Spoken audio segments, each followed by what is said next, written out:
Welcome to special focus. This is Sumitra. ఏళ్ల చరిత్ర, ఎన్నో ప్రచారాలు, మరెన్నో ఊహాగానాలు, వీటన్నిటి మధ్య ఒక అడుగైతే ముందుకు పడింది. ఇంకో అడుగు వేయాలంటేనే భయం వెంటాడుతోంది. 2 గదులు ఓపెన్ అయ్యాయి. 3వ గది తాళం పగలగొట్టారు. అందులో రహస్య గది ఉందన్న ప్రచారంతో మరోసారి హాట్ టాపిక్ అయింది పూరి రత్న భండార్. ఇంతకీ పూరి రత్న భండార్లో రహస్య గది ఉందా? అదే నిజమైతే ఆ సీక్రెట్ రూమ్లో ఏముంది? రహస్య గదిని తెరిచేందుకు మళ్లీ భయం మొదలైందా? ఆ గదిలో విషసర్పాలున్నాయా? లేక ఆ గది చుట్టే నాగబంధముందా?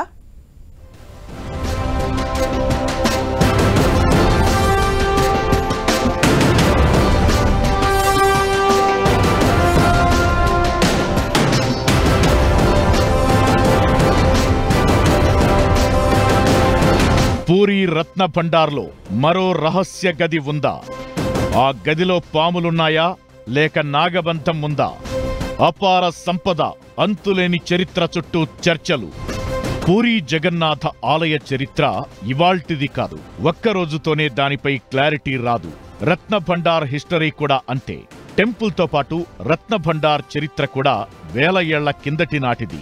దేవదేవుని సంపదపై ఎన్నో కథనాలు ప్రచారంలో ఉన్నాయి.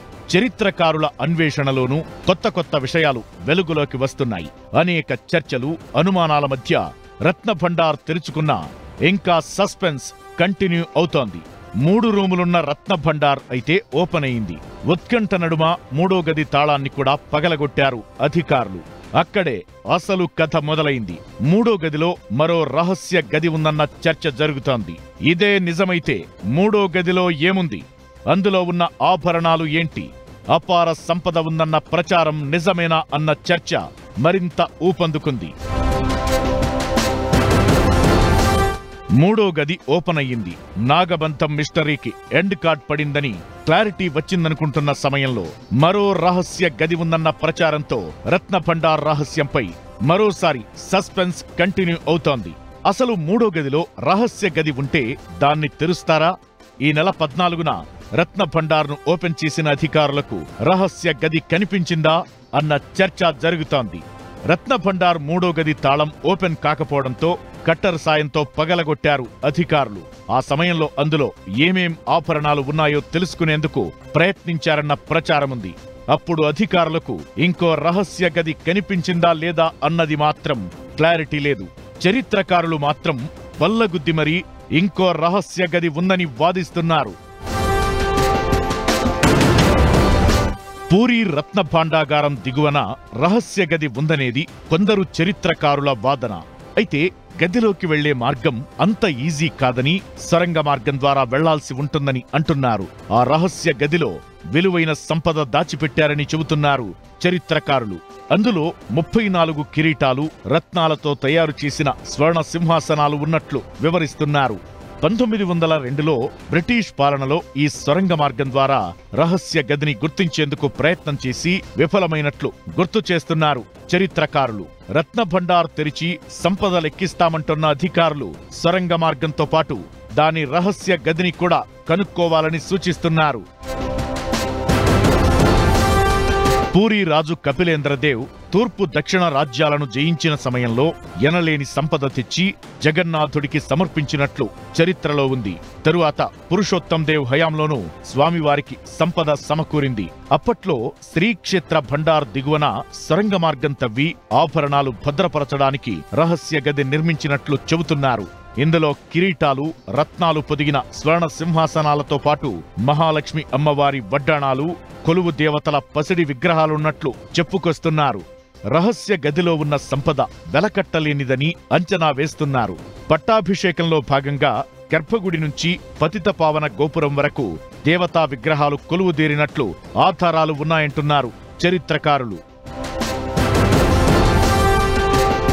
ముస్లిం దండయాత్రల సమయంలో స్వామివారి సంపదను దోచుకోకుండా నాటి రాజులు రహస్య గదులు నిర్మించి వాటిలో సంపద దాచినట్లు చరిత్రకారులు చెబుతున్న మాట. రహస్య గదిలో సంపద ఉందన్న ఆధారాలతో 1902లో బ్రిటిష్ పాలనలో సొరంగ మార్గం ద్వారా ఓ వ్యక్తిని లోపలికి పంపించారు. ఆ తరువాత అతను బయటికి రాలేదు. ఆ వ్యక్తి ఆచూకీ తెలియలేదు. దీంతో ఆ ప్రయత్నం విరమించుకున్నారు. శంఖం ఆకృతిలో నిర్మించిన శ్రీక్షేత్రం ఆవరణలో రహస్య గదులు, మార్గాలు ఉన్నాయనడానికి ఆధారాలున్నా ఎవరూ కనుగొనలేకపోయారని అంటున్నారు చరిత్రకారులు. విదేశస్తుల దండయాత్రకి రక్షించడం కోసం ఆ సంపదని ఈ నేలలో ఉన్నటువంటి సొరంగ మార్గాల్లో దాచిపెట్టారని కొన్ని చారిత్రక ఆధారాలు, కథనాలు తెలుస్తున్నాయి. అయితే ఆధునిక కాలంలో ఇందుకు సంబంధించినటువంటి ప్రత్యేక ఆధారాలు లేవు. కొన్ని వందల సంవత్సరాలుగా ఈ కథనాలు ఒకళ్ళ నుంచి మరొకటికి వ్యాప్తి చెందుతున్నాయే కానీ ఇది ఖచ్చితమైన ఆధారం ఇక్కడ ఇలా ఉన్నది అని ప్రత్యేకంగా ఎవరు చేసి చూపించలేదు, ఎవరు తీసుకొచ్చి చూపించలేదు. దానికి సంబంధించినటువంటి రికార్డులు కానీ ఏవి మన దగ్గర లేదు. రత్నభండార్ లోపలి గదిలో నాగబంధం ఉందని, గది తెరిస్తే అరిష్టం వస్తుందని చాలా మంది నమ్మారు. ఆ గదిని తెరిచిన విశ్వనాథ్రథ్ కమిటీ నాగబంధం లేదు, పాములు లేవని తేల్చి చెప్పింది. ఆ మిస్టరీ వీడిందిలే అనుకునే లోపే రహస్య గది అంటూ మరో వార్త ఆసక్తి రేపుతోంది. ఈ చర్చ నడుస్తుండగానే రత్నభండార్ను మరోసారి తెరిచేందుకు ముహూర్తం ఖరారైంది. కాని ఆ రహస్య గదిని తెరవాలంటేనే మళ్లీ భయం బెరకు కనిపిస్తోంది. ఇప్పటిదాకా ప్రచారంలో ఉన్న నాగబంధం, విషసర్పాలు నిజమేనేమో అన్న చర్చ జరుగుతోంది. రహస్య గదిలోనే విషసర్పాలు ఉండొచ్చన్న అనుమానాలు ఉన్నాయి. లేకపోతే ఆ గదికి నాగబంధం ఉందా అన్న డౌట్స్ వస్తున్నాయి. రథయాత్ర ముగియడంతో రత్నభండార్ రహస్యాన్ని బయటపెట్టేందుకు మరో అడుగు ముందుకు పడుతుంది. ప్రభుత్వం ఏర్పాటు చేసిన కమిటీ నిర్ణయించిన తరువాత రెండోసారి రత్నభండార్ను తెరుస్తున్నారు. పూరీ క్షేత్రంలోని రత్న భాండాగారం లోపలి గదిని శ్రీ జగన్నాథ్ టెంపుల్ అడ్మినిస్ట్రేషన్ తిరిగి ఓపెన్ చేస్తుంది. 18న ఉదయం 9:51 నుంచి మధ్యాహ్నం 12:15 మధ్య రహస్య గది తాళాలు తెరిచి లోపలికి వెళతారు. అందులోని విలువైన వస్తువులను తాత్కాలిక స్టోర్ రూమ్ కు తరలించనున్నారు. అదే సమయంలో ఆర్కియాలజీ అధికారులు రత్నభండార్ మూడో గది పటిష్టతపై అవసరమైన రిపేర్లు అంచనా వేస్తారు. రత్నభండార్లోకి ప్రవేశించే ప్రాసెస్ మొత్తాన్ని వీడియో తీస్తారు. ఆలయ ఆవరణలోని తాత్కాలిక స్టోర్ రూంలో సీసీ కెమెరాలు, ఫైర్ సేఫ్టీ చర్యలతో పాటు అన్ని జాగ్రత్తలు తీసుకుంటున్నారు. రత్నభండార్లోని ఆభరణాలు, ఇతర విలువైన నగలను సేఫ్గా తరలించేందుకు ప్రత్యేక ప్రణాళిక రెడీ చేశారు.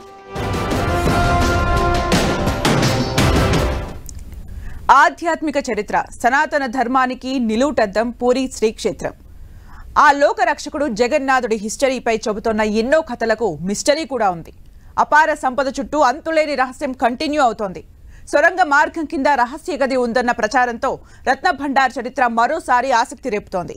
ఈ లెక్కన రత్నభండార్ రహస్యం ఇప్పట్లో కొలిక్కి వచ్చేనా?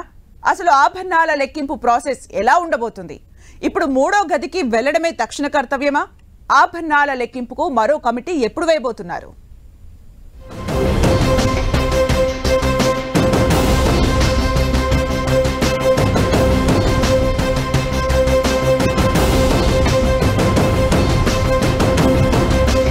సొరంగం కిందే అపార సంపద ఉందా?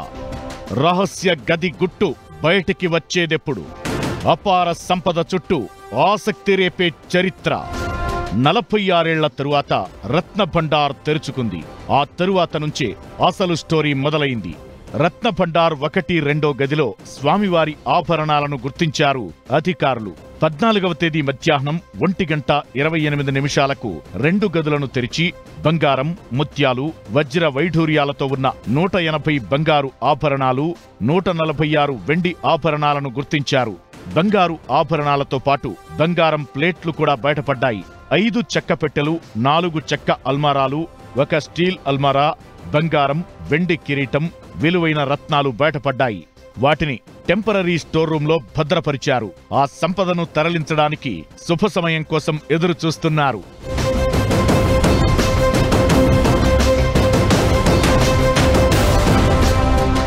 నలభై 46 ఏళ్ల తరువాత తెరుచుకున్న రత్నభండార్ గురించి ఆసక్తికర విషయాలు వెలుగులోకి వస్తున్నాయి.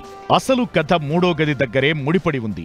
ఇప్పటికే ఉత్కంఠ మధ్య మూడో గదిని తెరిచారు అధికారులు. తాళం రాకపోతే పగలగొట్టి ఆ గదిలోకి వెళ్లారు.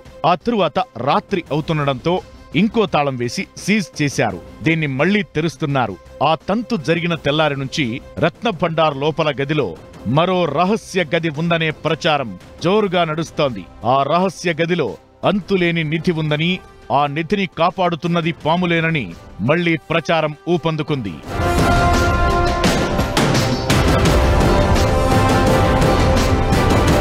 ధగధగ మెరిసే వజ్ర వైఢూర్యాలు, జిగేల్ జిగేల్మనే రత్నాలు, స్వర్ణాభరణాలు, కళ్ళు చెదిరే ఖజానా, వెలకట్టలేనంత విలువైన సంపద. ఇది పురాణాల ప్రకారం పూరీ జగన్నాథుడి రత్న భాండాగారం రహస్యం. ఇప్పటికే అందర్ బాహర్ గదుల్లోని ఆభరణాలను తాత్కాలిక స్టోర్ రూంలో అయితే భద్రపరిచారు. మూడో గదిలో కూడా కొంత సంపద ఉన్నట్టు తెలుస్తోంది. ఆ నగలు, మిగతా సొమ్మును బయటకు తీసి మంచి ముహూర్తాన్ని చూసి వేరే చోటుకు తరలిస్తారు. ఆ తరువాత నగల లెక్కింపు కోసం ఓ కమిటీని వేయనున్నారు. ఆ కమిటీలో బంగారం, వజ్రాలు, రత్నాలను విలువగట్టే నిపుణులు, ఆర్బీఐ అధికారులు ఉంటారు. వీళ్లంతా ఖజానా లెక్కింపు పూర్తయ్యే వరకు నియమనిష్టలు ఫాలో కానున్నారు. కూరగాయల భోజనం మాత్రమే తింటూ మాలలో ఉన్న విధంగా నిధుల లెక్కింపులో పాల్గొననున్నారు. ఆ కమిటీ నిర్ణయించిన దాని ప్రకారం నగలు, ఆభరణాల లెక్కింపు జరగనుంది. విశ్వనాథ్ కమిటీ ఆభరణాల లెక్కింపును పర్యవేక్షించనుంది. అయితే నగల లెక్కింపు కోసం కమిటీ వేసేందుకు కొంత సమయం పట్టే అవకాశముంది. మనోభావాలు, చరిత్ర, ఎన్నో ఊహాగానాలు, ప్రచారాలతో లింకులున్న రత్న భండార్ విషయంలో కాస్త జాగ్రత్తగా వ్యవహరిస్తోంది టెంపుల్ మేనేజ్మెంట్ టీం.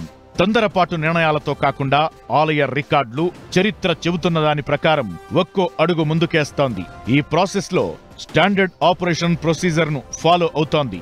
సెన్సిటివ్ అంశం కావడంతో బయటికి వివరాలు వెల్లడించేందుకు ఎక్కడా ఆసక్తి చూపడం లేదు. ఖజానా తెరిచే సమయం, అందులో పాల్గొనే అధికారుల వివరాలు, తీసుకుంటున్న జాగ్రత్తలనే ప్రకటిస్తున్నారు. అంతేకాని అందులో ఉన్న సంపదపై ఓ కొలిక్కి రాలేకపోతోంది విశ్వనాథ్ కమిటీ.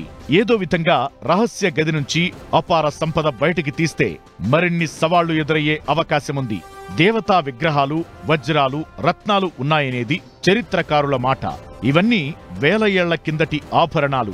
వాటిని ఇప్పుడున్న వాల్యూ ప్రకారం అంచనా వేయడం కష్టమైందే. అప్పటి ఆభరణాల తయారీ విధానం కూడా వేరు. అప్పుడున్న వజ్రాలు, రత్నాలు కూడా ఇప్పుడు లేవు. వాటిని లెక్కగట్టడం పెద్ద సవాలే.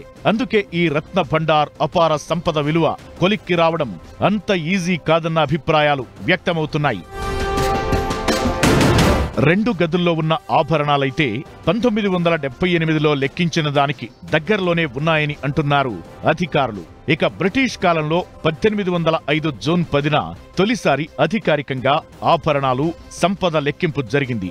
ఆ రిపోర్ట్ ప్రకారం 64 స్వర్ణ రజత ఆభరణాలు ఉన్నాయని, అవి అత్యంత విలువైనవి అంటున్నారు. అవన్నీ వజ్ర వైఢూర్యాలు, కెంపులు, మణులు, ముత్యాలతో డిజైన్ చేసి ఉన్నట్లు చెబుతున్నారు. 128 బంగారు నాణేలు, 24 బంగారు మొహర్లు, 1297 వెండి నాణేలు, 106 రాగి నాణేలు, 1333 రకాల వస్త్రాలు ఉన్నాయి. అప్పుడు వాటి విలువ కట్టేందుకు 70 రోజుల సమయం పట్టింది. ఇప్పుడు మూడో గది సంపదే కాదు, అన్ని అనుకూలిస్తే రహస్య గదిలోని సంపద లెక్కబెట్టాల్సి వస్తుంది. ఆ లెక్కన ఈసారి అపార సంపద విలువ కట్టేందుకు ఎన్ని రోజులు పడుతుందనేది ఆసక్తికరంగా మారింది.